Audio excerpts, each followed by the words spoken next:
নমস্কাৰ আপুনি চাই আছে দুপৰৰ সংবাদ মই জয়ন্ত মাধৱ গোস্বামী ডিব্ৰুগড় বিমানবন্দৰত অথন্তৰ ঘন কুঁৱলীৰ বাবে যাত্ৰীক নমাই দিলে যাত্ৰীৰ মাজত কেইবাজনো বিধায়ক আছিল ইণ্ডিগো বিমানত এই ঘটনা সংঘটিত হৈছে 10:35 সংঘটিত হয় এই ঘটনা বিমানত আছিল তেৰজ গোৱালা ৰূপেশ গোৱালা প্ৰশান্ত ফুকন তৰংগ গগৈ বলিন চেতিয়া ডিব্ৰুগড় বিমানবন্দৰত এক অথন্তৰৰ সন্মুখীন হ'ল কেইবাগৰাকী যাত্ৰী তাৰ মাজত আছে অসমৰ কেইবাগৰাকী বিধায়ক ঘন কুঁৱলীৰ বাবে যাত্ৰীক নমাই দিয়া হ'ল বিমানৰ চলাচলত কিছু খামখেয়ালি ঘটিল বিমানৰ যাত্ৰাত কিছু খামখেয়ালি ঘটিল ঘন কুঁৱলীৰ বাবে আৰু যাত্ৰীৰ মাজত কেইবাজনো বিধায়ক আছিল তাৰ মাজত ইণ্ডিগো বিমানখনত আছিল ৰূপেশ গোৱালা তেৰজ গোৱালা প্ৰশান্ত ফুকন তৰংগ গগৈ বলিন চেতিয়া 10:35 এই ঘটনা সংঘটিত হৈছে আজিৰে পৰা বিজেপিৰ ৰাজ্যিক কাৰ্যনিৰ্বাহক অনুষ্ঠিত হ'ব এই ৰাজ্যিক কাৰ্যনিৰ্বাহকত অংশগ্ৰহণ কৰাৰ উদ্দেশ্যে ডিব্ৰুগড়ৰ পৰা ইণ্ডিগো বিমানত যাত্ৰা কৰাৰ কথা আছিল যদি ঘন কুঁৱলীৰ বাবে বিমানখনৰ যাত্ৰাত খামখেয়ালি তথা কিছু বিজুতি ঘটিল এক অথন্তৰৰ সন্মুখীন হ'বলগীয়া হ'ল যাত্ৰীসকল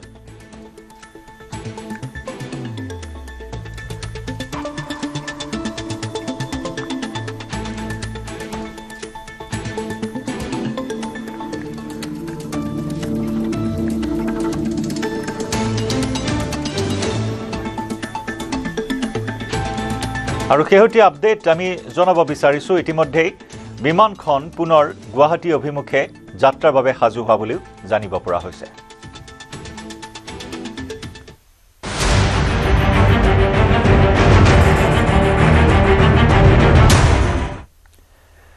কানাডাত আৰু এগৰাকী ভাৰতীয়ক হত্যা এইবাৰ ভাৰতৰ গৱেষক ছাত্ৰক গুলিয়াই হত্যা কৰিলে দুৰ্বৃত্তই টৰন্টো বিশ্ববিদ্যালয়ৰ সমীপত সংঘটিত হৈছে এই চাঞ্চল্যকৰ হত্যাকাণ্ড দুৰ্বৃত্তৰ গুলীত প্ৰাণ গ'ল 20 বছৰীয়া গৱেষক ছাত্ৰ শিৱাংক অৱস্থিৰ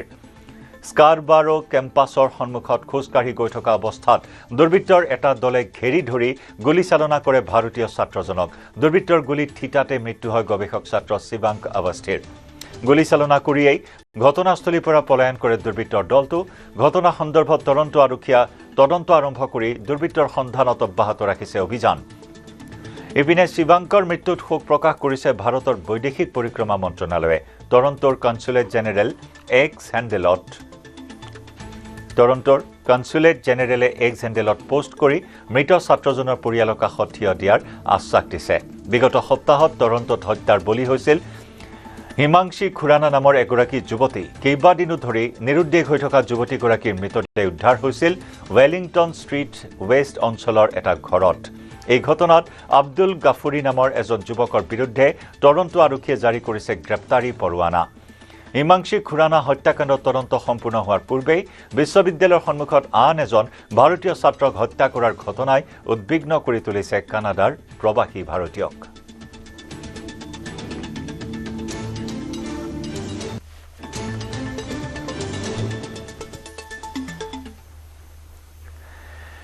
কিমান নিৰ্দয় আৰু নিষ্ঠুৰ হ'ব পাৰে জীৱশ্ৰেষ্ঠ মানৱ কামৰূপৰ পছৰীয়া জীৱশ্ৰেষ্ঠ নৃশংসতাৰ বলি হ'ল এজাক ছাগলী পছৰীয়া দলপাৰত দুৰ্বৃত্তই বিধি নিধন কৰিলে বিভিন্ন ব্ৰিডৰ ছাগলী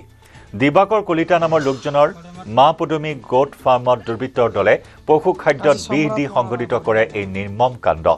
দিবাকৰৰ পৰিয়ালৰ ফাৰ্মত ইতিমধ্যে মৃত্যু হৈছে ৭৫টাকৈ ছাগলী আন কেইবাটাও ছাগলী এতিয়াও ছটফটাই আছে বিষক্ৰিয়াত চৰকাৰী চাকৰিলৈ বাট নাচাই 2019 চনত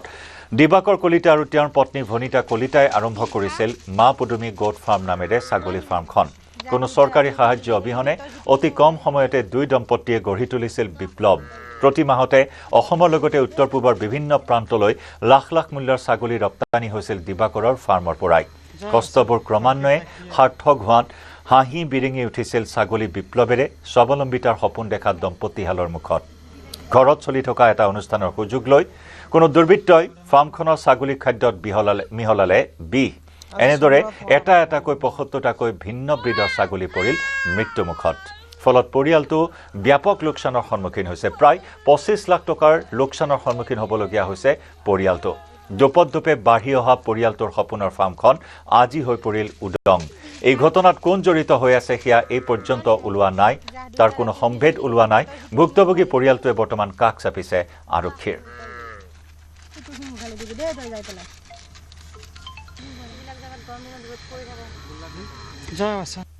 আমি এখন লকডাউনৰ পৰা এনে সৰুৰ পৰা আমাৰ ঘৰত ছাগলী আছিল কিন্তু যেতিয়া লকডাউনত মোৰ চাকৰিটো গ'ল এখন ছাগলী ফাৰ্ম কৰিছিলোঁ মা পদুমী গড ফাৰ্ম আৰু মই পাঞ্জাব হাৰিয়ানা ৰাজস্থানৰ পৰা মই নিজে গৈ খুব ভাল ভাল কোৱালিটিৰ বিট কালেক্ট কৰিছিলোঁ আৰু সেইবোৰক কৰি পেলাই মই এখন ব্ৰিডিং ফাৰ্ম কৰিছিলোঁ অসমত সৰ্বপ্ৰথম অসমত ব্ৰিডিং ফাৰ্ম খুব কম মই সেইটো দেখাই দিছিলোঁ যে ব্ৰিডিং ফাৰ্ম কৰি পেলাইও ছাগলী পালন কৰি পেলাইও অসমত স্বাৱলম্বী হ'ব পাৰি কোনো নিকৃষ্টকাৰীয়ে এইটো সহ্য কৰিব নোৱাৰিলে আৰু নোৱাৰি কিনে আজি দিবাকৰ কলিতাৰ ফেমিলিক মাৰা নাই মাৰিছে সমগ্ৰ অসমৰ পালকসকলক শেষ কৰি দিলে আজি কিমান আশা কৰি মোৰ পৰা ছাগলী লৈ আছিল তেওঁলোকে মোৰ দানাত পয়জন মিক্স কৰি দিয়ে আৰু মোৰ ছাগলীবোৰ মাৰি পেলায় প্ৰায় এতিয়ালৈ 75টা ছাগলীৰ মৃত্যু হয় আৰু ইমান দাম কোনোবাতো ছাগলীৰ 1,72,000 কোনোবাতো 80,000 কোনোবাতো 70,000 কোনোবাতো 40,000 প্ৰায় মোৰ 20-25 লাখ টকাৰ ছাগলী ধ্বংস কৰিছে আজিৰে পৰা প্ৰযোজ্য হোৱাকৈ ৰেলৰ টিকটৰ নিৰিখ বৃদ্ধি 215 কিলোমিটাৰতকৈ দূৰত্বৰ যাত্ৰা টিকটৰ নিৰিখ বৃদ্ধি শিৱসাগৰৰ পৰা ডিব্ৰুগড়লৈ দূৰত্ব 100 কিলোমিটাৰৰ ভিতৰত কিন্তু আজিৰে পৰা 5 টকাকৈ বৃদ্ধি কৰা হৈছে ৰেল টিকটৰ নিৰিখ ডিব্ৰুগড় নাগালেণ্ড এক্সপ্ৰেছত শিৱসাগৰৰ পৰা ডিব্ৰুগড়লৈ যাত্ৰা কৰা যাত্ৰীসকলে দিবলগীয়া হৈছে পূৰ্বৰ তুলনাত 5 টকাকৈ অধিক ভাড়া দিব লগাত এতিয়া ক্ষুভিত হৈছে যাত্ৰী অত্যাৱশ্যকীয় সামগ্ৰীৰ অত্যাধিক মূল্যবৃদ্ধিয়ে সৰ্বসাধাৰণ জনতাক বাৰুকৈ জ্বলাকলা খুৱাই থকাৰ সময়তে এইবাৰ ভাৰতীয় ৰেল বিভাগে যাত্ৰীৰ ভাড়া বৃদ্ধি কৰিছে বিশেষকৈ 215 কিলোমিটাৰতকৈ অধিক দূৰত্ব অতিক্ৰম কৰিলেই 5 টকাকৈ অধিক মূল্য ভৰিব লাগিব যাত্ৰীয়ে মই বৰ্তমান উপস্থিত আছো শিৱসাগৰ ৰেল ষ্টেচনত আৰু এই শিৱসাগৰ ৰেল ষ্টেচনৰ পৰাও 200 কিলোমিটাৰতকৈ অধিক দূৰত্বলৈকে ৰেল চলে আৰু বৰ্তমান মই ইয়াত যিসকল যাত্ৰী আছে সৰ্বসাধাৰণ যাত্ৰী বিশেষকৈ ৰেলত সাধাৰণতে যি পেছেঞ্জাৰ ৰেল সৰ্বসাধাৰণ নাগৰিকে অধিক চলাচল কৰে মই আপোনাৰ ওচৰলৈ আহিছো আজিৰ পৰা ৰেল ভাড়া 45 পৰা 50 টকা লৈছে ডিব্ৰুগড় যোৱাৰো ভাড়া গতিকে মোৰ চব পইচাও নাছে তেওঁ লোকৰ পৰা খুজি পেলাই মই ল'বলগীয়া হ'ল পইচা কি ক'ব এই সন্দৰ্ভত মানে আৰু কি ক'ম যদি এনেকুৱা অৱস্থা হৈ গ'ল বৰ ডাঙৰ কথা হ'ব তেতিয়া মানে পইচাটো 5 টকা বাঢ়িলেও ঢেৰ হৈ গ'ল কি ক'ব দাদা रेलर भाड़ा वृद्धि होइसे ये तो एक्चुअली बहुत ही दुखद बात है कि वो नहीं बढ़ना चाहिए उतना भाड़ा क्योंकि प्रॉफिटेबल ही है ट्रेन का जो है लेकिन वो नहीं होना चाहिए बहुत सोचने वाली बात है হয় মই আৰু যাত্ৰী আছে ইয়াত পুনৰ কৈছো যে শিৱসাগৰৰ মই বৰ্তমান ৰেল ষ্টেচনত আছো আৰু এই ৰেল ষ্টেচনত বৰ্তমান একাংশ যাত্ৰী ৰৈ আছেহি খুৰা কলৈ যাব মই ডিব্ৰুগড় যাম আজিৰ পৰা ৰেলৰ ভাড়া বৃদ্ধি কৰিছে আগৰ তুলনাত কি ক'ব ভাড়া বৃদ্ধিটো আকস্মিকভাৱে মানে আজি আমি টিকেট কাটোতে গম পাইছোঁ যে 5 টকাকৈ মানে আগতে যিটো 45 টকা আছিল সেইটো ডিব্ৰুগড় মানে 50 টকা কৰিছে তেওঁলোকে কৈছে যে এইটো এটা মানে এনেকুৱা ধৰণৰ কথা এটা কৈছে সামগ্ৰীৰ দাম বৃদ্ধিয়ে বাৰুকৈ জ্বলাকলা খুৱাইছে সেইটোতো নিশ্চয় সেইটোৱে ৰেলৰ ভাড়া বৃদ্ধি হৈছে গতিকে যাতায়াতৰ যাত্ৰীসকলৰ যথেষ্ট মানে বিপদৰ সন্মুখীন হৈছে কাৰণ আজিকালি ইনকমটোতো তেনেকৈ ধৰণে নাই গতিকে মানুহে এই ক্ষেত্ৰত জ্বলাকলা খোৱাটো স্বাভাৱিক হৈছে হয় মই আৰু একাংশ যাত্ৰী আছে বাইদেউ ক'ৰ পৰা আমি ডিব্ৰুগড় যাম ভাড়া বৃদ্ধি কৰা হৈছে আজিৰ পৰা কি ক'ব ভাড়াটো বৃদ্ধি হোৱাৰ কাৰণে সকলো চব মানুহে ৰেলৱেত ট্ৰেইনত যাব বিচাৰে কিন্তু ট্ৰেইনত চবতকৈ আটাইতকৈ মানে কমটি হয় এতিয়া ৰেলৱেত যদি অলপমান বেছি হৈ যায় সকলো মানুহৰ কাৰণে দিগদাৰ হয় আৰু চলা পৰা কৰিবৰ কাৰণে আপুনি ক'ত যাব আজি মই ডিব্ৰুগড়লৈ যাম কি ক'ব ডিব্ৰুগড়লৈ তাৰমানে আপুনি চাওক আমি বাছত অহা যোৱা কৰোঁ বাছত যদি আহিবলৈ যাওঁ শিৱসাগৰৰ পৰা আপোনাৰ ডিব্ৰুগড় 200 টকা ভাড়া ট্ৰেইনখনলৈ চোঁচা মাৰি অহা হয় পইচা কেইটকামান কম হোৱাৰ কাৰণে ইয়াত ধৰি লওক 45 টকা আছিলে এতিয়াতো বাঢ়ি গৈছে এতিয়া বাঢ়ি গ'লে তেনেকৈ ধৰি লওক অসুবিধা এটা হয় আমাৰ লেখীয়া মানুহৰ কাৰণে কলিয়াবৰ চক্ৰ বিষয়াৰ কাৰ্যালয়ক ঘেৰাও কৰি তীব্ৰ প্ৰতিবাদ চক্ৰ বিষয়াৰ কাৰ্যালয়ক ঘেৰাও কৰি প্ৰতিবাদ সাব্যস্ত কৰে 4 লেন দাবী সমিতিয়ে কলিয়াবৰৰ পৰা নুমলীগড়লৈ নিৰ্মাণ হ'বলগীয়া 4 লেনযুক্ত ৰাষ্ট্ৰীয় ঘাইপথটোৰ বৃহত্তৰ এটা অংশ কলিয়াবৰ তিনিআলিৰ পৰা বাইপাছ কৰাৰ প্ৰতিবাদত ঘেৰাও কৰে চক্ৰ বিষয়াৰ কাৰ্যালয় প্ৰতিবাদী জনতাই বন্ধ কৰি দিছে ৰাজহ চক্ৰ বিষয়াৰ কাৰ্যালয়ৰ কাম-কাজ লগতে আৰক্ষীৰে খণ্ডযুদ্ধত লিপ্ত হয় প্ৰতিবাদকাৰীসকল কলিয়াবৰৰ জৈৱ বৈচিত্ৰ্য বিনষ্ট কৰি কৃষিভূমিৰ মাজেদি জলাশয় আদি পুতি 4 লেন নিৰ্মাণ কৰাৰ অভিযোগ প্ৰতিবাদকাৰীসকলৰ চক্ৰ বিষয়াৰ কাৰ্যালয় ঘেৰাও কৰি সাব্যস্ত কৰা প্ৰতিবাদী কাৰ্যসূচীত ভাগ ল'লে কেইবাখনো গাঁৱৰ ৰাইজৰ লগতে কলিয়াবৰ কেন্দ্ৰীয় ছাত্ৰ সন্থা অসম জাতীয়তাবাদী যুৱ ছাত্ৰ পৰিষদকে ধৰি বিভিন্ন দল সংগঠনৰ লগতে ব্যৱসায়ীসকলে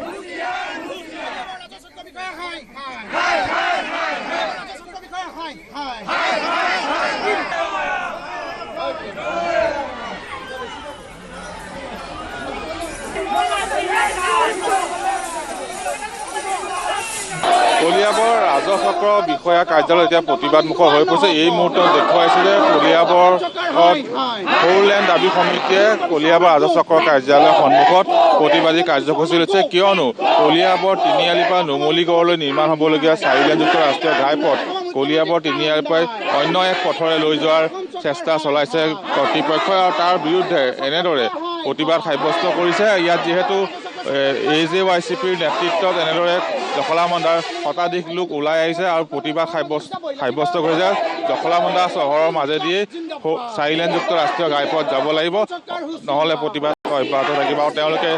কেইবাবাৰো প্ৰতিবাদী কাৰ্যসূচী লৈছে কিন্তু তাৰ পিছতো জখলাবন্ধাৰ বিপৰীতে অন্য এক বিকল্প পথৰে 4 লেনযুক্ত ৰাষ্ট্ৰীয় ঘাইপথ বাইপাছ কৰি নিয়াৰ ষড়যন্ত্ৰ চলি আছে সেই ষড়যন্ত্ৰ কোনো কাৰণত মানি লোৱা নহ'ব তাৰ বিৰুদ্ধে এনেদৰে প্ৰতিবাদ সাব্যস্ত ইয়াত যিহেতু AJYCPৰ বিষয় হৈছে আজি আপোনালোকে প্ৰতিবাদী কাৰ্যসূচী লৈছে চাওক আমি 4 লেন দাবী সমিতিয়ে আজি 3টা বৰ্ষই এটা কথা আপোনালোক সকলোৱে অৱগত যে কলিয়াবৰ তিনিআলিৰ পৰা নুমলীগড়লৈকে 4 লেনযুক্ত ৰাষ্ট্ৰীয় ঘাইপথটো আমি 2008 চনৰ পৰা আমি দাবী কৰি আহিছিলোঁ কিন্তু তেওঁলোকে শেহতীয়াভাৱে ভাৰত চৰকাৰে এই ৰাজপথটো ঘোষণা কৰে কিন্তু কলিয়াবৰক প্ৰত্যেকবাৰৰ দৰে যেনেকৈ দিছপুৰে কলিয়াবৰক মাহিয়াই দৃষ্টিৰে চাই দিল্লীয়ে যেনেকৈ অসমক মাহিয়াই দৃষ্টিৰে চাই তেনে পুনৰ সেই কথাকে তেওঁলোকে প্ৰমাণ কৰিলে যে কলিয়াবৰৰ যিখন হাৰ্ট জখলাবন্ধা এই জখলাবন্ধাখনক বাইপাছ কৰি নি কলিয়াবৰ তিনিআলিৰ পৰা তেওঁলোকে ৰাষ্ট্ৰীয় ঘাইপথটো বাইপাছ কৰি লৈ যাবলৈ ওলাইছে আপোনালোকে চাওক যে কলিয়াবৰৰ যি হাতী মানুহৰ সংঘাত জীৱ-জন্তুৰ সংঘাত জীৱ-জন্তু আহি কেনেধৰণে ক্ষতিসাধন কৰিছে কলিয়াবৰৰ বেছি শতাংশ মানুহে আচলতে খেতিৰ ওপৰত নিৰ্ভৰ কৰি চলে কিন্তু এই জীৱ-জন্তু বনৰীয়া জীৱ-জন্তুৰ ফলতে আজিৰ তাৰিখত তেওঁলোকে খেতি পথাৰত খেতি নকৰা হৈছে খেতি কৰিবলৈ নোৱাৰা হৈছে আপোনালোকে দেখিছে সিদিনা সৰুভগীয়া সোণাৰী গাঁও যোৱা 2টা বৰ্ষত যেনেকৈ বাঘে নৰখাদলৈকে ৰূপান্তৰ হৈছিলে আজি কিছুদিনৰ আগলৈকে হাতীয়ে মানুহ মাৰি আছে এই কথা বতৰাবিলাক কলিয়াবৰৰ কাৰণে খুব সাধাৰণ কথা যেন হৈ পৰিছে আৰু চৰকাৰে যে চকুমুদি আছে অসম চৰকাৰৰ এই বিভাগসমূহ যে চকুমুদি আছে এই কথাবিলাক স্পষ্ট হৈ পৰিছে গতিকে আমাৰ যি দাবী আজি 3 বছৰীয়া দাবী যে কলিয়াবৰ তিনিআলিৰ পৰা নুমলীগড়লৈকে 4 লেনযুক্ত ৰাষ্ট্ৰীয় ঘাইপথটো জখলাবন্ধা চহৰৰ মাজেদিয়ে যাব লাগিব ইয়াক কোনো কাৰণতে বাইপাছ হৈ যাবলৈ দিয়া নহ'ব কিন্তু তেওঁলোকে কি কাৰণত কি কৰিব বিচাৰিছে কি স্বাৰ্থ আছে এই কথাও আমি নাজানো তেওঁলোকে কলিয়াবৰ তিনিআলিৰ পৰা ৰাস্তাটো পুনৰ নগাঁৱৰ দিশে উভতাই লৈ গৈছে তাৰ পৰা আকৌ তেওঁলোকে যোন ৰাঙলু দিশে ৰাষ্ট্ৰীয় ঘাইপথটো লৈ গৈছে এই কথা কাৰ ষড়যন্ত্ৰ আছে কি স্বাৰ্থ আছে এই কথাও বুজিব পৰা নাই আমি গতিকে ইয়াক আমি পোনপ্ৰথমতে ধিক্কাৰ আৰু গৰিহণা জনাইছোঁ আমি কোনো কাৰণতে এই বাইপাছ মানি নলওঁ কলিয়াবৰৰ পৰা নুমলীগড়লৈকে ৰাষ্ট্ৰীয় ঘাইপথটো 4 লেনযুক্ত ৰাষ্ট্ৰীয় ঘাইপথটো জখলাবন্ধা চহৰৰ মাজেদি হ'ব লাগিব এই কথা স্পষ্ট প্ৰদেশ কংগ্ৰেছৰ সভাপতি তথা সাংসদ গৌৰৱ গগৈ কটাক্ষ ৰাজ্যিক বিজেপিৰ সভাপতি দিলীপ শইকীয়াৰ মুখ্যমন্ত্ৰীৰ পুত্ৰ মুখ্যমন্ত্ৰী হ'বলৈ বিচৰা দলটোৱেই হ'ল কংগ্ৰেছে কৰা পাপৰ প্ৰায়শ্চিত্ত কৰিবলৈ লাগিব বহু বছৰ মুছলমানক বুকুৰ আপোন কৰি লোৱা কংগ্ৰেছে অসমীয়া মানুহৰ কেতিয়াও উপকাৰ সাধন কৰা নাই আনহাতে 860 গৰাকী অসমীয়াক কৰা হত্যাৰ বাবে প্ৰথমে অসমীয়া ৰাইজৰ ওচৰত ক্ষমা খোজাৰ আহ্বান কংগ্ৰেছক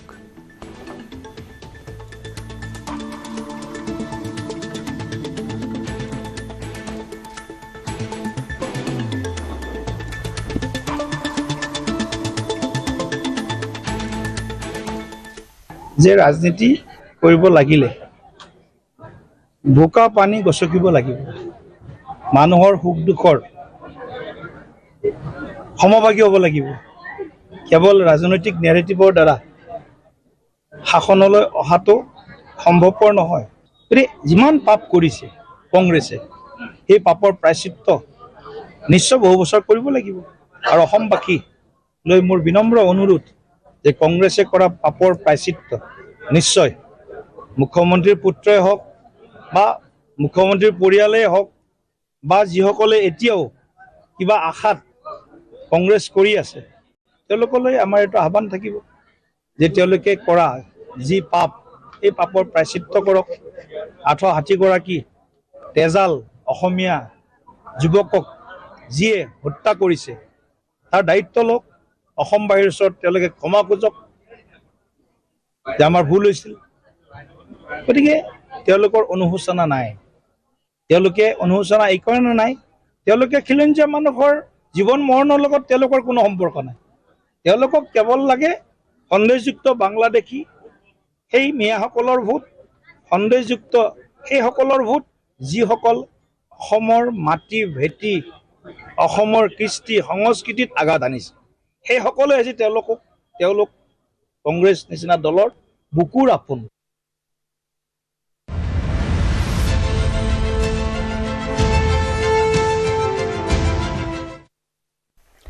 আজি গুৱাহাটীলৈ আহিব বিজেপিৰ ৰাষ্ট্ৰীয় কাৰ্যকৰী সভাপতি নীতিন নবীন। দুদিনীয়া কাৰ্যসূচীৰে গুৱাহাটীলৈ আহিব বিজেপিৰ ৰাষ্ট্ৰীয় কাৰ্যকৰী সভাপতিগৰাকী। নীতিন নবীনক আদৰিবলৈ সাজু হৈছে ৰাজ্যিক বিজেপিৰ নেতৃত্ব। দুদিনীয়াকৈ অনুষ্ঠিত ৰাজ্যিক বিজেপিৰ কাৰ্যনিৰ্বাহকত ভাগ ল'ব নীতিন নবীনে। কলাক্ষেত্ৰত কাৰ্যনিৰ্বাহক বৈঠকৰ শুভ উদ্বোধন কৰিব নীতিন নবীনে। কাৰ্যনিৰ্বাহক বৈঠকত প্ৰস্তুত হ'ব 2026 বিধানসভা নিৰ্বাচনৰ ৰণনীতি। কাৰ্যনিৰ্বাহকত অংশগ্ৰহণ কৰিব প্ৰায় 900 প্ৰতিনিধিয়ে। ৰাষ্ট্ৰীয় কাৰ্যকৰী সভাপতি নীতিন নবীনৰ লগতে বৈঠকত উপস্থিত থাকিব ৰাষ্ট্ৰীয় সাংগঠনিক সাধাৰণ সম্পাদক BL সন্তোষ, ৰাষ্ট্ৰীয় উপসভাপতি বৈজয়ন্ত পাণ্ডা, সুনীল শৰ্মা, ডক্টৰ সম্বিত পাত্ৰ, মুখ্যমন্ত্ৰী হিমন্ত বিশ্ব শৰ্মা, কেন্দ্ৰীয় মন্ত্ৰী সৰ্বানন্দ সোণোৱাল, পবিত্ৰ মাৰ্ঘেৰিটাকে ধৰি কেইবাগৰাকীও ৰাষ্ট্ৰীয় নেতা।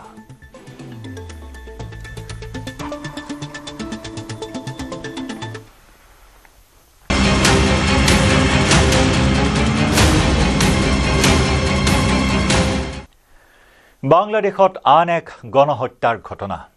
পুনৰ গণহত্যাৰ বলি হ'ল এজন হিন্দু যুৱক। উত্তম কুমাৰ বৰ্মন, দীপু চন্দ্ৰ দাসৰ পাছত এয়া তৃতীয়টো গণহত্যাৰ ঘটনা বাংলাদেশত। বাংলাদেশৰ ৰাজবাৰী জিলাত অমৃত মণ্ডল নামৰ এজন 29 বছৰীয়া যুৱকক মৰিয়াই হত্যা কৰিলে এদল পাষাণ লোকে। পাংচা উপজিলাৰ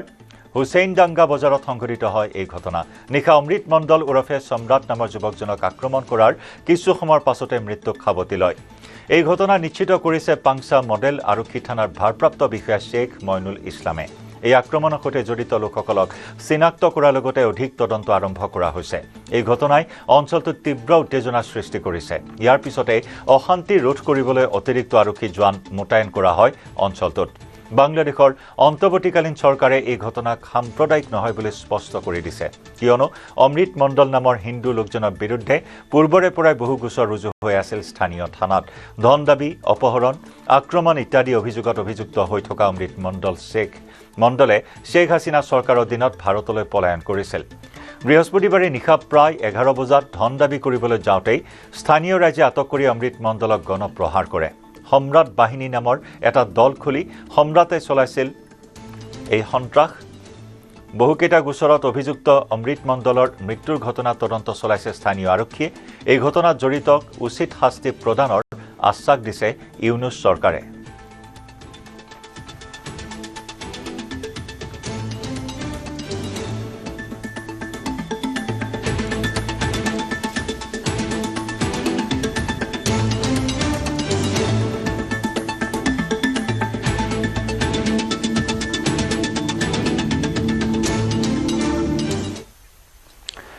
আৰু বাংলাদেশৰ পৰিস্থিতি সন্দৰ্ভত বিদেশ পৰিক্ৰমা দপ্তৰৰ ৰাজ্যমন্ত্ৰী পবিত্ৰ মাৰ্ঘেৰিটাৰ মন্তব্য।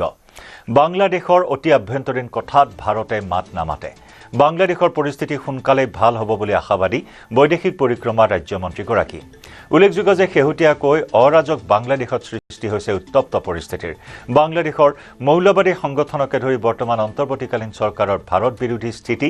দেশখনত চলি থকা আভ্যন্তৰীণ সংঘাতে জুৰুলা কৰিছে। আমাৰ চুবুৰীয়া যিমানকেইখন ৰাষ্ট্ৰ আছে, এখন ৰাষ্ট্ৰ বাদ দি আপোনালোকে জানে, বাকী সকলোৰে সৈতে আমাৰ সম্পৰ্ক অতীজৰে পৰা আজি পৰ্যন্ত সৌহাৰ্দ্যপূৰ্ণ কেতিয়াবা কোনোবা এখন নিৰ্দিষ্ট ৰাষ্ট্ৰৰ আভ্যন্তৰীণ যি আইন শৃংখলা ৰাজনৈতিক সামাজিক উত্থান পতন তাত কেতিয়াবা নিশ্চিতভাৱে কেৱল ভাৰতীয় মূলৰ বা ভাৰতীয়ই নহয় অন্য প্ৰান্তৰ লোক আনকি স্থানীয় লোকো কেতিয়াবা হিংসা সন্ত্ৰাস বা এনেধৰণৰ নেতিবাচক অৱস্থাৰ মুখামুখি হ'বলগীয়া হয় অতি আভ্যন্তৰীণ কথাত সাধাৰণতে একোখন ৰাষ্ট্ৰই নামাতে কিন্তু আমি আমাৰ বিদেশ মন্ত্ৰালয় ইতিমধ্যে এই বিষয়ে বিজ্ঞপ্তি বিভিন্ন সময়ত দিছে আমি খুব গভীৰভাৱে গোটেই কথাখিনি নিৰীক্ষণ কৰি আছোঁ আমি আশাবাদী যে তেওঁলোকৰ আভ্যন্তৰীণ যি অচলাৱস্থা বা বিভিন্ন ধৰণৰ হিংসা সন্ত্ৰাসো দেখিছোঁ এইবিলাক লাহে লাহে সকলোৱে বিচৰাৰ ধৰণে খাম কাটিব আৰু খাম কাটিও আহিছে আৰু আমাৰ ভাৰত চৰকাৰে প্ৰত্যেকখন ৰাষ্ট্ৰৰ লগতে বন্ধুত্বপূৰ্ণভাৱে সমমৰ্যাদা সকলোৰ প্ৰতি মৰ্যাদা আৰু সন্মান প্ৰদৰ্শন কৰি আভ্যন্তৰীণ বিষয়ত মাত নমতাকৈ যাতে এক শান্তিপূৰ্ণ ফলপ্ৰসূ এক ফলাফল লাভ কৰিব পাৰি তাৰ বাবে সদায় আমি চেষ্টা কৰিছোঁ আমি সফল হৈছোঁ আমি ভাবোঁ বাংলাদেশৰ যি অৱস্থা সেই অৱস্থা পূৰ্বতকৈ এতিয়া ভাল হৈছে কিন্তু সম্পূৰ্ণ স্বাভাৱিক হ'ব বুলি আমি আশাবাদী আৰু আমি কৰণীয়খিনি কৰি যাম পশ্চিম কাৰ্বি আংলং জিলাৰ পৰিস্থিতি ক্ৰমাৎ স্বাভাৱিক হৈছে যদিও চেপা উত্তেজনা অব্যাহত আছে জিলাখনৰ প্ৰতিটো অঞ্চলত শান্তি শৃংখলা বজাই ৰাখিবৰ বাবে আৰক্ষী অৰ্ধসামৰিক বাহিনী সষ্টম হৈ থকাৰ লগতে প্ৰতিটো সামাজিক দল সংগঠনে শান্তি সম্প্ৰীতি ভাতৃত্ববোধ বজাই ৰাখিবলৈ আহ্বান জনাইছে আজি বিয়লি 7 বজাত গুৱাহাটীত অসম চৰকাৰ কাৰ্বি পৰিষদ আৰু প্ৰতিবাদকাৰী দলৰ 25জনীয়া এটি দলে ত্ৰিপাক্ষিক বৈঠকত মিলিত হ'ব মুখ্যমন্ত্ৰীৰ উপস্থিতিত এই ত্ৰিপাক্ষিক বৈঠক অনুষ্ঠিত হ'ব পিজিআৰ ভিজিআৰক লৈ চলি থকা বিবাদ বিতৰ্কক লৈও এই বৈঠকত আলোচনা হোৱাৰ সম্ভাৱনা আছে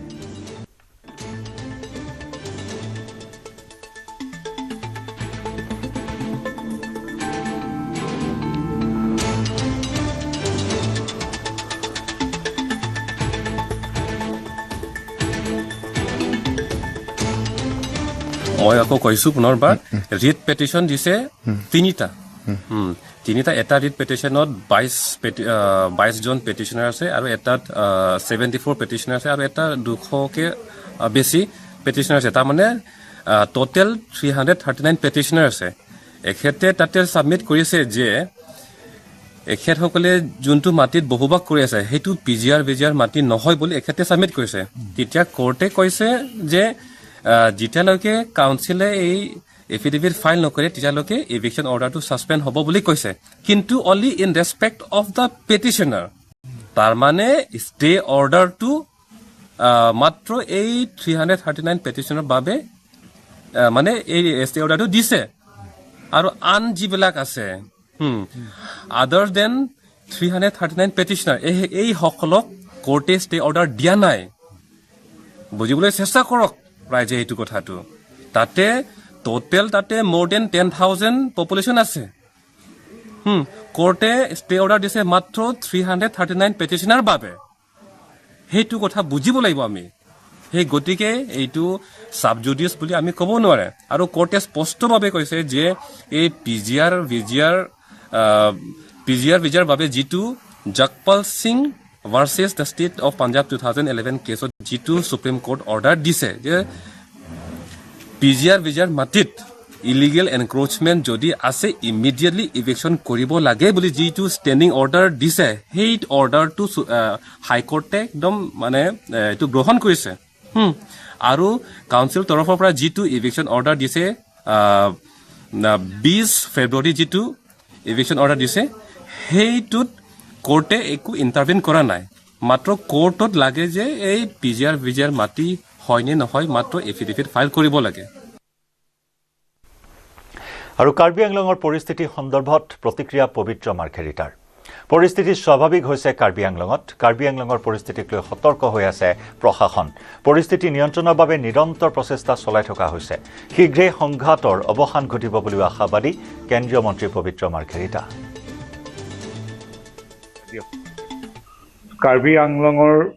যি ঘটনা সেই ঘটনাই নিশ্চিতভাৱে প্ৰতিগৰাকী অসমীয়া বা অসমবাসীকেই চিন্তিত কৰি তুলিছে নিজৰ ভাই ভনী নিজৰ মানুহৰ মাজত ভুল বুজাবুজি হিংসা প্ৰতিহিংসা ইত্যাদি সকলোকে ব্যথিত কৰে কিন্তু কাৰ্বি আংলঙৰ সমাজ ৰাজনৈতিকভাৱে সামাজিকভাৱে প্ৰচুৰ সচেতন আৰু অভিজ্ঞ আৰু তাৰ যিসকল স্থানীয় সংস্থা আছে, ৰাজনৈতিক দল, জিলা প্ৰশাসন, আৰক্ষী প্ৰশাসন সকলোৱে মিলি, আনকি সাংবাদিকসকলেও যাতে পৰিস্থিতিটো অতি সোনকালে খুব নিয়াৰিকৈ এটা সফলভাৱে খুব সুন্দৰভাৱে যাতে এই ব্যৱস্থাটো যি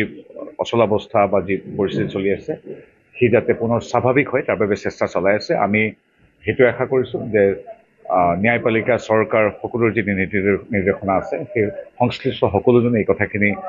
চালি জাৰি চাই পুনৰ স্বাভাৱিক অৱস্থালৈ ঘূৰাই আনিব আৰু আমি দেখিছোঁ লাহে লাহে স্বাভাৱিক হৈ আহিছে। কাৰ্বি আংলঙৰ ঘটনাক লৈ ৰাজ্যৰ বিভিন্ন দল সংগঠনৰ প্ৰতিক্ৰিয়া অব্যাহত। তিনিচুকীয়াত সংবাদমেল সম্বোধন কৰি কাৰ্বিসকলৰ সমৰ্থনত থিয় দিলে বীৰ লাচিত সেনাই। আমি কাৰ্বি ভাই ভনীসকলৰ লগত আছো বুলি ক'লে প্ৰশাসনিক সচিব শৃংখল চলিহাই। কাৰ্বিসকলক অকলশৰীয়া হ'বলৈ নিদিওঁ বুলি হুংকাৰ শৃংখল চলিহাৰ। খিলঞ্জীয়া ক্ষোভৰ বহিঃপ্ৰকাশ ঘটিছে। কাৰ্বি আংলঙত খিলঞ্জীয়া মানুহৰ ক্ষোভৰ বহিঃপ্ৰকাশ ঘটিছে। ভুল কাৰ বাদ দিয়ক, সেই মানুহখিনি বিজেপি দিনতো আছে, কংগ্ৰেছৰ দিনতো আছিল। সেই মানুহখিনি দুইখন গভৰ্ণমেণ্টৰ দিনতে আছে। কাৰ্বি মানুহখিনি দুখৰ বেদনা বুজিবলৈ চৰকাৰী মানুহ এতিয়া নহয় কেতিয়াবাই যাব লাগিছিলে, যেতিয়াৰ পৰা প্ৰতিবাদ আৰম্ভ হৈছে। আমাৰ খালি এটাই কথা, স্পষ্ট কথা, জাতি বাচিব লাগিব। জাতি বাচিবৰ কাৰণে যিখিনি সম্পদৰ ওপৰত আমাৰ অধিকাৰ লাগে, ভূমিৰ ওপৰত আমাৰ অধিকাৰ লাগে, অসমক আমাক এখন জনজাতীয় ৰাজ্যৰ মৰ্যাদা লাগে, ইনাৰ লাইন পাৰ্মিট লাগে, আমাক যিখিনি লাগে চৰকাৰে দিয়ক। আৰু যোন চৰকাৰে দিব, যোনজন মানুহে দি যাব সেই মানুহজনৰ ওপৰতে জাতিয়ে ভৰসা কৰিব আৰু ইতিহাসত তেওঁৰ নাম সোণালী আখৰে লিখা থাকিব। ৰাজ্যৰ একাংশ হিন্দুত্ববাদী সংগঠনে যীশুৰ মূৰ্তি ভাঙি দিয়া প্ৰসংগত তাৎপৰ্যপূৰ্ণ মন্তব্য ৰাজ্যিক বিজেপিৰ সভাপতি দিলীপ শইকীয়াৰ। কোনো খ্ৰীষ্টিয়ানধৰ্মী লোক হিন্দুলৈ অহা নাই, কেৱল হিন্দুকেই খ্ৰীষ্টিয়ান কৰি আহিছে। বাৰে বাৰে হিন্দু মানুহখিনিক টাৰ্গেট কৰি আহিছে। হিন্দু মানুহখিনিৰ কেতিয়াবা ধৈৰ্যৰ বান্ধ ছিঙি যায় বুলিও চাঞ্চল্যকৰ মন্তব্য ৰাজ্যিক বিজেপিৰ সভাপতিগৰাকীৰ।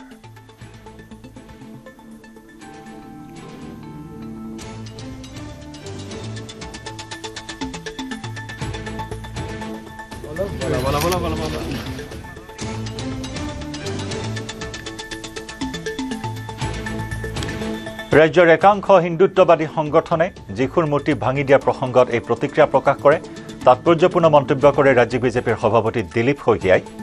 কোনো খ্ৰীষ্টিয়ানধৰ্মী লোক হিন্দুলৈ অহা নাই, কেৱল হিন্দুকেই খ্ৰীষ্টিয়ান কৰি অহা হৈছে। বাৰে বাৰে হিন্দু মানুহখিনিক টাৰ্গেট কৰি আহিছে। হিন্দু মানুহখিনি কেতিয়াবা ধৈৰ্যৰ বান্ধ ছিঙি যায় বুলিও চাঞ্চল্যকৰ মন্তব্য ৰাজ্যিক বিজেপিৰ সভাপতিৰ।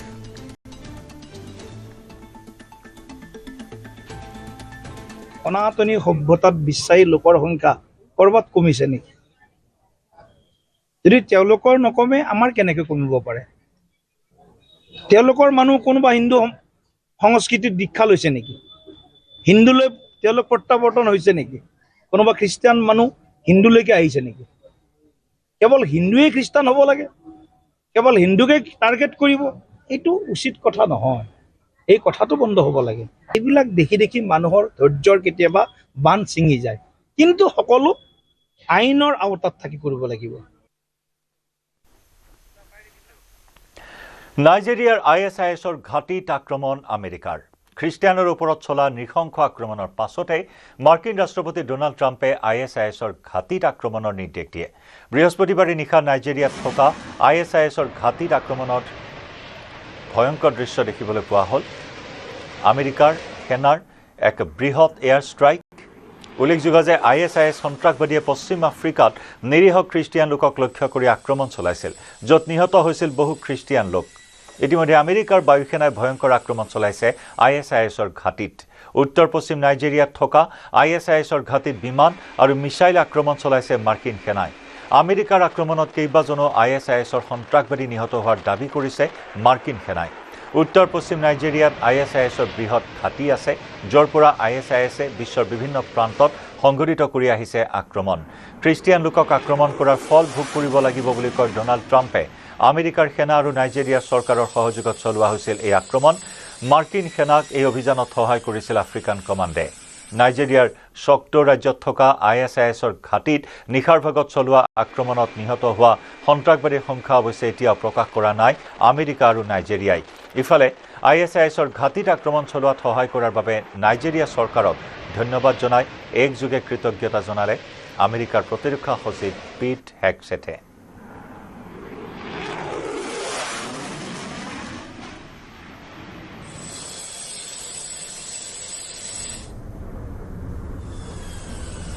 আৰু ইফালে ISISক কঠোৰ সকিয়নি আমেৰিকাৰ ৰাষ্ট্ৰপতি ডোনাল্ড ট্ৰাম্পৰ। খ্ৰীষ্টিয়ান লোকক হত্যা কৰা বন্ধ নকৰিলে ভয়ংকৰ পৰিস্থিতিৰ সন্মুখীন হ'ব লাগিব ISIS। বৃহস্পতিবাৰে নাইজেৰিয়াত থকা ISISৰ ঘাটিত নিখুঁত আক্ৰমণ কৰাৰ বাবে প্ৰশংসাৰে উপচাই পেলাইছে আমেৰিকাৰ সেনাবাহিনীক। 2015 চনৰ পৰা নাইজেৰিয়াত ঘাটি স্থাপন কৰিবলৈ আৰম্ভ কৰিছিল ISISে। নাইজেৰিয়াত দুৰ্ধৰ্ষ সন্ত্ৰাসবাদী সংগঠন বকো হাৰামৰ সৈতে সম্পৰ্ক স্থাপন কৰি নাইজেৰিয়াত ঘাটি পাতে ISISৰ শীৰ্ষ পৰ্যায়ৰ সন্ত্ৰাসবাদী নেতাই। বকো হাৰামেও ISISৰ প্ৰতি অনুগত্য প্ৰকাশ কৰে সেই সময়ত। আমেৰিকাৰ ৰাষ্ট্ৰীয় সন্ত্ৰাসবাদ বিৰোধী কেন্দ্ৰৰ মতে 2015 চনৰ পৰা বকো হাৰাম আৰু ISISে বন্ধুত্ব স্থাপন কৰাৰ পাছতে নাইজেৰিয়াস্থিত ISISৰ শাখাটোৱে অঞ্চলটোৰ সামৰিক, অসামৰিক আৰু চৰকাৰী কৰ্মচাৰী, আন্তঃগাঁথনি, নিৰীহ খ্ৰীষ্টিয়ান লোকক আক্ৰমণ কৰিবলৈ আৰম্ভ কৰে। সঘনাই ISISৰ আক্ৰমণৰ সন্মুখীন হয় সামৰিক বাহিনী আৰু চৰকাৰী কৰ্মচাৰীৰ লগতে সাধাৰণ নাগৰিক। 19 ডিচেম্বৰত আমেৰিকা আৰু জৰ্ডানৰ সেনাই ISISৰ সন্ত্ৰাসবাদীৰ বিৰুদ্ধে বৃহৎ আক্ৰমণ চলাইছিল। বিমানযোগে 100ৰো অধিক স্থানত নিখুঁত আক্ৰমণ চলাই 70টাৰো অধিক ISISৰ ঘাটি ধ্বংস কৰিবলৈ সক্ষম হয়। নিশাৰ ভাগত চলোৱা এই যৌথ অভিযানত ISISৰ ঘাটি ধ্বংস কৰাৰ লগতে কেইবাটাও সন্ত্ৰাসবাদীক হত্যা কৰিবলৈ সক্ষম হয়। ISISৰ সন্ত্ৰাসবাদীয়ে আমেৰিকা, চিৰিয়াৰ পালমাইৰা নামৰ চহৰখনত কৰা নৃশংস আক্ৰমণৰ পিছতেই চলোৱা হয় এই বৃহৎ আক্ৰমণ।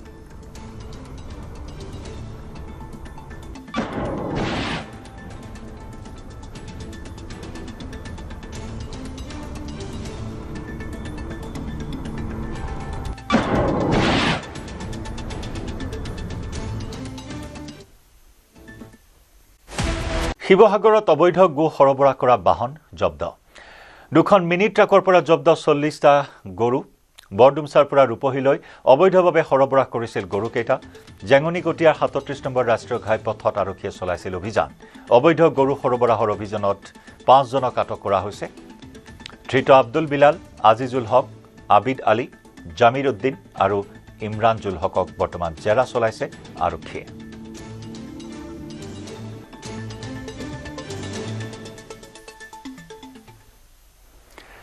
29 ডিচেম্বৰত উদ্বোধন কৰিব নৱনিৰ্মিত জ্যোতি বিষ্ণু প্ৰেক্ষাগৃহ। কেন্দ্ৰীয় গৃহমন্ত্ৰী অমিত শ্বাহে উদ্বোধন কৰিব জ্যোতি বিষ্ণু প্ৰেক্ষাগৃহ। জ্যোতি বিষ্ণু প্ৰেক্ষাগৃহ উত্তৰ পূৰ্বাঞ্চলৰ সৰ্ববৃহৎ প্ৰেক্ষাগৃহ। জ্যোতি বিষ্ণু প্ৰেক্ষাগৃহত আছে একেলগে 5,000 আসনৰ সুবিধা। ৰূপকুমাৰ জ্যোতিপ্ৰসাদ আগৰৱালা আৰু কলাগুৰু বিষ্ণুপ্ৰসাদ ৰাভাক সন্মান জনোৱাৰ উদ্দেশ্যে প্ৰেক্ষাগৃহ জ্যোতি বিষ্ণু নামেৰে নামাকৰণ কৰা হৈছে।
নিউজ 18ৰ বাতৰি প্ৰভাৱ নিউজ 18ত 26 তাৰিখে সম্প্ৰচাৰ হৈছিল 27 নম্বৰ ৰাষ্ট্ৰীয় ঘাইপথৰ ফুটপাথত উৰণ সেতু নিৰ্মাণ আৰু পোহৰৰ ব্যৱস্থা কৰা সন্দৰ্ভত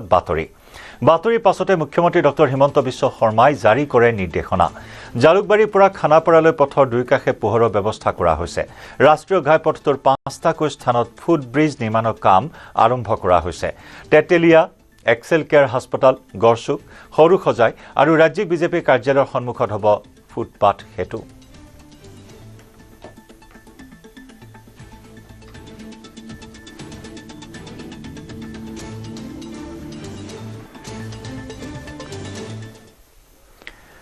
বগামাটি বনভোজস্থলীত তামুলপুৰ জিলা প্ৰশাসনৰ অভিযান বনভোজস্থলীত শব্দ যন্ত্ৰ ব্যৱহাৰত বাধা জিলা প্ৰশাসনৰ খুৰাপাই গাড়ী চালকৰ বিৰুদ্ধে কঠোৰ ব্যৱস্থা গ্ৰহণ আৰক্ষী আৰু আবকাৰী বিভাগৰ বন্যপ্ৰাণী আৰু বনভোজকাৰী উভয়ৰে সুৰক্ষাৰ প্ৰতি লক্ষ্য ৰাখি কঠোৰ হৈছে প্ৰশাসন পুৱা 9 বজাৰ আগত আৰু আবেলি 4 বজাৰ পিছত বনভোজস্থলীত প্ৰৱেশ কৰিব নোৱাৰিব কোনো লোকে উল্লেখযোগ্য যে বিগত কিছুদিন ধৰি হাতী মানুহৰ সংঘাতে ভয়ংকৰ ৰূপ লৈছে ভাৰত ভূটান সীমান্তত সেই সকলোকে সতৰ্কতাৰ মাজেৰে বনভোজৰ আনন্দ লোৱাৰ আহ্বান তামুলপুৰ জিলা প্ৰশাসনৰ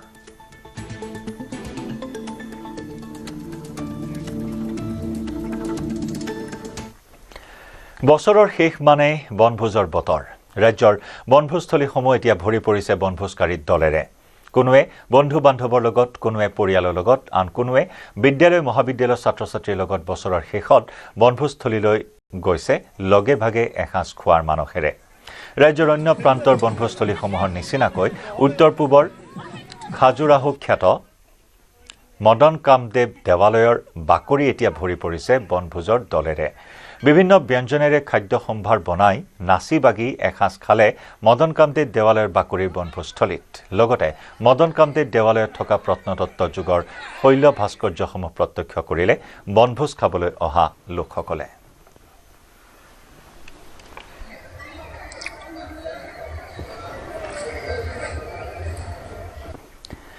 আৰু পুৰণিক বিদায় দি নতুনক আদৰিবৰ বাবে সাজু হৈছে সকলো পুৰণি বছৰৰ বিদায় ক্ষণত লগে ভাগে সকলোৱে মিলি এসাঁজ খোৱাৰ মহা আয়োজন চলিছে চৌদিশে ডিচেম্বৰ মাহ মানে বনভোজৰ বতৰ প্ৰতিটো বনভোজস্থলীত ভিৰ বনভোজ দলৰ মহানগৰী বশিষ্ঠাশ্ৰম দেৱালয়তো বনভোজ দলৰ ভিৰ আনন্দ উল্লাসৰ মাজেৰে লগে ভাগে এসাঁজ খালে বনভোজকাৰী দলসমূহে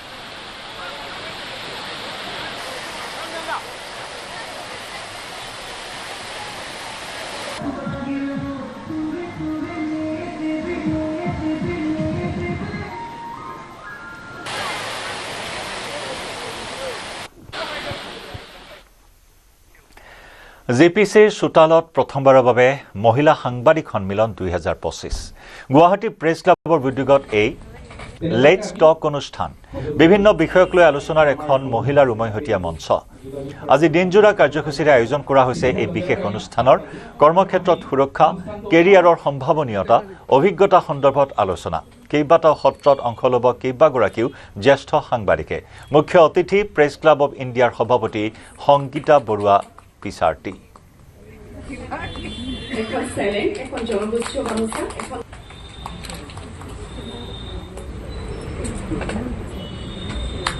ক্ষেত্ৰতে দেখোন মহিলাসকল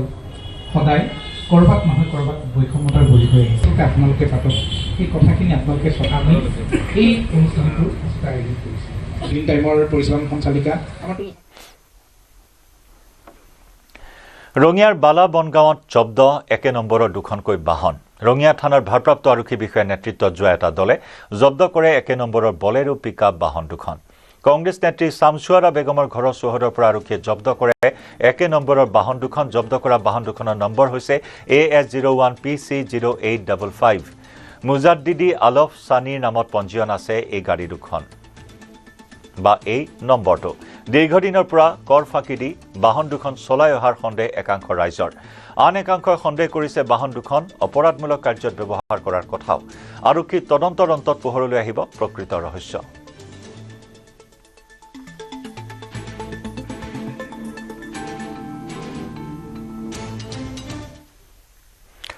আৰু ইফালে ৰঙিয়াতে এখন ৰহস্যময়ী বাহনক লৈ সৃষ্টি হৈছে কৌতূহলৰ দিনত পৰিত্যক্ত অৱস্থাত পৰি থাকে এখন বাহন, কিন্তু নিশা হ'লেই ওলাই যায় বাহনখন। বাহনখনক লৈ ৰঙিয়াৰ ৰাইজৰ মাজত সৃষ্টি হৈছে নানান প্ৰশ্নৰ। সুদীৰ্ঘ এমাহে WB74G8020 নম্বৰৰ মাৰুতি ভানখনে বিভিন্ন অপৰাধমূলক ঘটনা সংঘটিত কৰাৰো সন্দেহ স্থানীয় ৰাইজৰ। অৱশেষত ৰঙিয়াৰ যান বাহন আৰক্ষীৰ কাষ চাপিল স্থানীয় ৰাইজ। বৃহস্পতিবাৰে নিশা যান বাহন আৰক্ষী উপস্থিত হৈ আৰম্ভ কৰিলে তদন্ত। তদন্তৰ অন্তত পোহৰলৈ আহিল উদিয়ানাৰ দিলৱাৰ আলী ওৰফে বাবুৱে বাহনখন নিশা হ'লে লৈ যোৱাৰ কথা। বাবুক বিচাৰি উদিয়ানা ঘৰত অভিযান চলায় আৰক্ষীয়ে, কিন্তু আৰক্ষী অহাৰ পূৰ্বেই পলায়ন কৰে দিলৱাৰ আলী ওৰফে বাবুৱে। ৰাইজৰ সন্দেহ WB74G8020 নম্বৰৰ মাৰুতি ভানখন এখন চুৰি বাহন।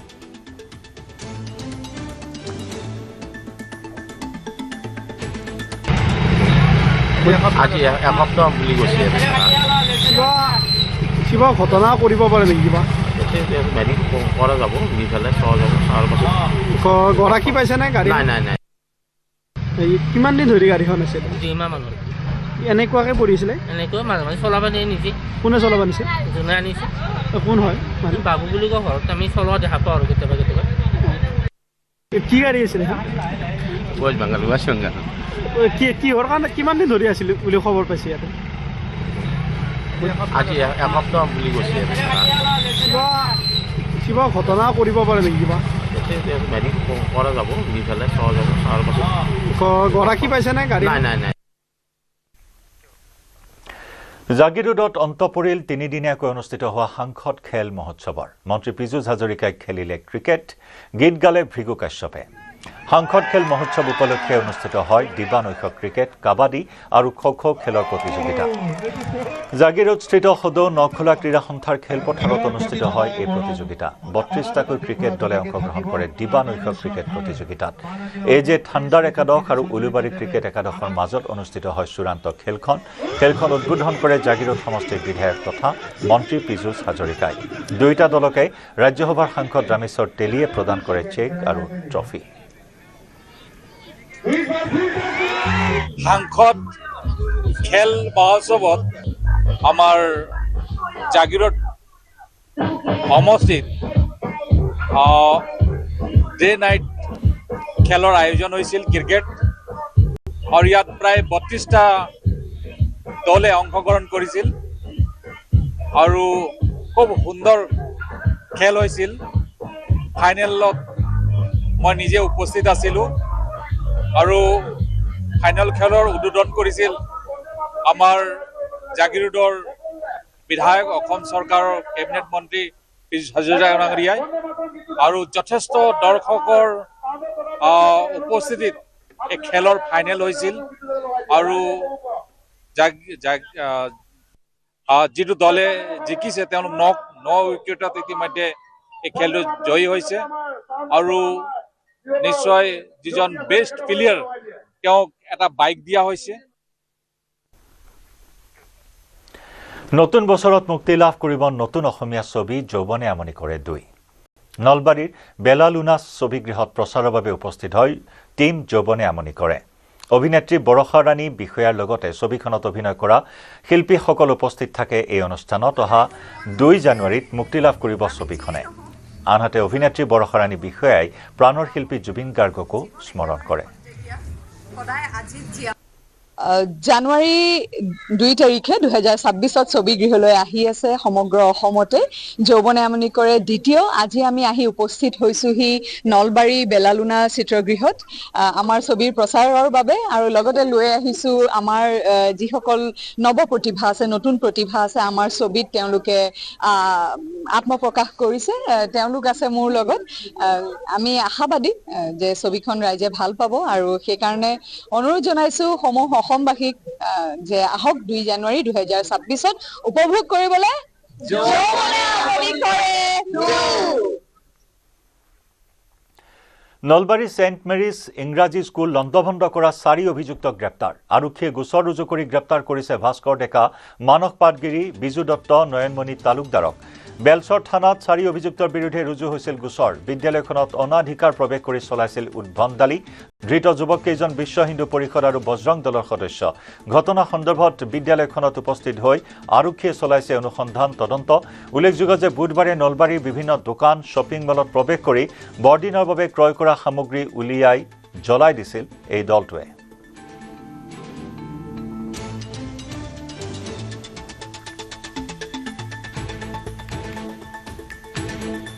सेंट मेरीज इंग्राजी स्कूल लंडभंड करा এই 4 জন অভিযুক্তক গ্ৰেপ্তাৰ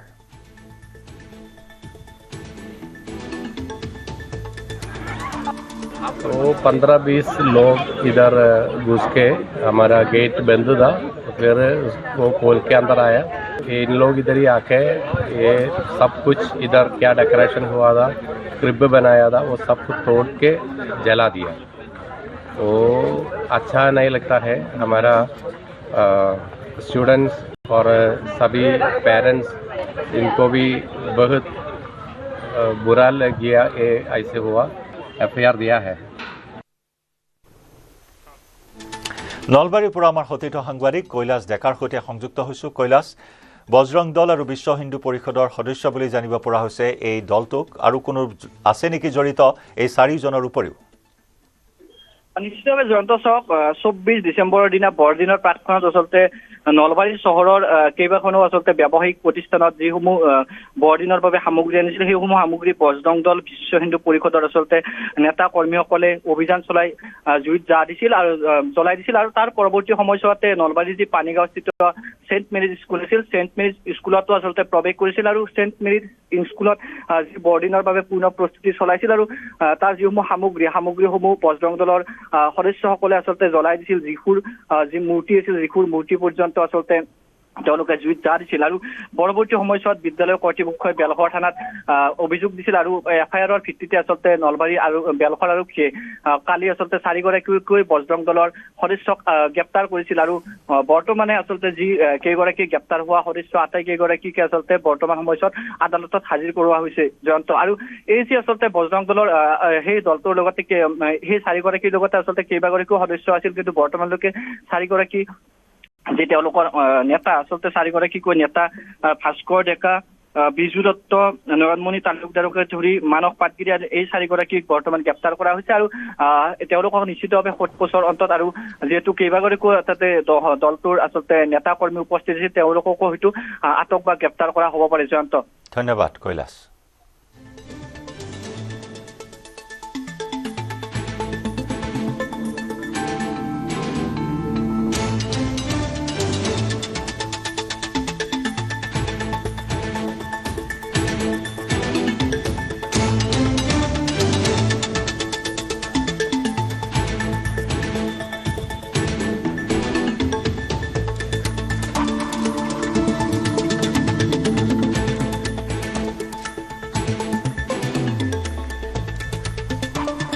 আৰু বিষয়টোক লৈ প্ৰতিক্ৰিয়া অব্যাহত আছে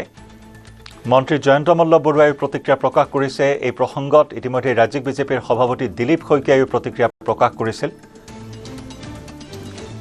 নলবাৰীত তীব্ৰ উত্তেজনা সৃষ্টি হোৱা পৰিলক্ষিত হয় বিশ্ব হিন্দু পৰিষদ আৰু বজৰং দলৰ একাংশ সদস্যই এই কৰ্মকাণ্ড কৰাক লৈ তীব্ৰ প্ৰতিক্ৰিয়া অব্যাহত আছে শ্বপিং মলৰ পৰা আৰম্ভ কৰি বিভিন্ন ব্যৱসায়িক প্ৰতিষ্ঠানত মজুত কৰি ৰখা খ্ৰীষ্টমাছৰ বিভিন্ন সামগ্ৰী উলিয়াই আনি জ্বলাই দিছিল একেদৰে সেন্ট মেৰিজ ইংৰাজী বিদ্যালয়খনৰ চৌহদত বৰদিন উদযাপনৰ যি আয়োজন চলিছিল সেয়া ভাঙি লণ্ডভণ্ড কৰিছিল এটা দলে এই 4 জনক ইতিমধ্যে গ্ৰেপ্তাৰ কৰি তদন্ত অনুসন্ধান বৰ্তমানে নলবাৰী আৰক্ষীয়ে অব্যাহত ৰাখিছে 4 জনৰ নাম এই মুহূৰ্তত সন্মুখলৈ আহিছে বিদ্যালয়খনত অনাধিকাৰ প্ৰৱেশ কৰি উদ্ভণ্ডালি আৰু সন্ত্ৰাস চলাইছিল এই 4 জন গ্ৰেপ্তাৰ হোৱা এই 4 জনৰ ভিতৰত আছে ভাস্কৰ ডেকা মানস পাটগিৰি বিজু দত্ত আৰু নয়নমণি তালুকদাৰ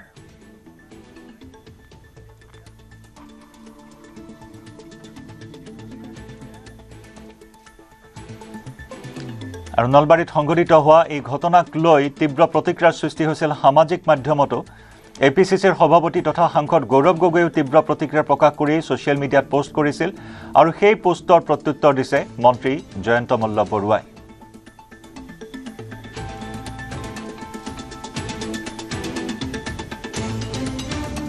গৌৰৱ গগৈৰ জ্ঞানৰ অভাৱ গৌৰৱ গগৈক প্ৰত্যুত্তৰ দিছে মন্ত্ৰী জয়ন্ত মল্ল বৰুৱাই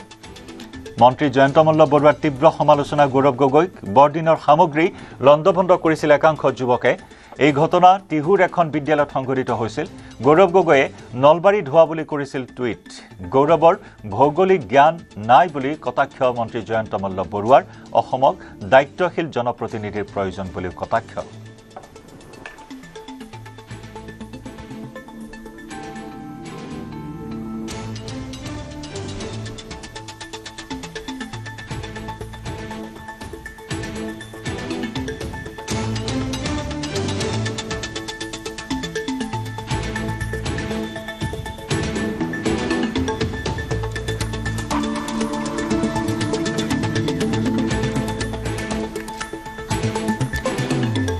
নলবাৰী ঘটনাক লৈ গৌৰৱ গগৈৰ প্ৰতিক্ৰিয়া আছিল আৰু গৌৰৱ গগৈৰ সেই পোষ্ট এক্সত প্ৰকাশ কৰা এটা পোষ্ট আৰু তাৰ প্ৰত্যুত্তৰ দিছে মন্ত্ৰী জয়ন্ত মল্ল বৰুৱাই এনেদৰে যে গৌৰৱ গগৈৰ জ্ঞানৰ অভাৱ বৰদিনৰ সামগ্ৰী লণ্ডভণ্ড কৰিছিল একাংশ যুৱকে এই ঘটনা টিহুৰ এখন বিদ্যালয়ত সংঘটিত হৈছিল গৌৰৱ গগৈয়ে নলবাৰী ধোৱা বুলি কৰিছিল টুইট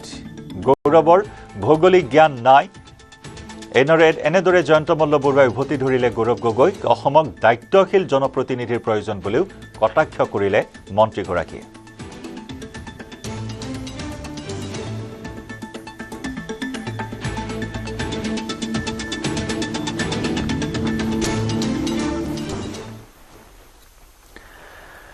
মহানগৰীৰ ৰাজপথত পুৱাই সংঘটিত হ'ল এক পথ দুৰ্ঘটনা গণেশগুৰিৰ চাহ নিলাম কেন্দ্ৰৰ সন্মুখত এই দুৰ্ঘটনা AS01FQ7220 নম্বৰৰ এই ক্ৰেটা বাহনখনে নিয়ন্ত্ৰণ হেৰুৱাই খুন্দা মাৰে ডিভাইডাৰত গুৰুতৰভাৱে আহত হয় বাহনখনৰ চালকজন আৰক্ষীয়ে চালকজনক ভৰ্তি কৰোৱাই হাস্পতালত প্ৰত্যক্ষদৰ্শীৰ মতে নিচাসক্ত অৱস্থাত আছিল চালকজন বৰ্তমানলৈ পৰিচয় জানিব পৰা হোৱা নাই চালকজনৰ ক্ৰেটা বাহনখনৰ পৰা উদ্ধাৰ কৰা হৈছে কেইবাটাও সুৰাৰ বটল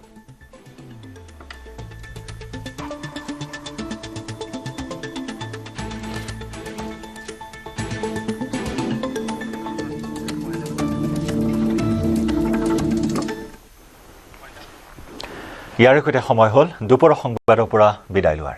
নমস্কাৰ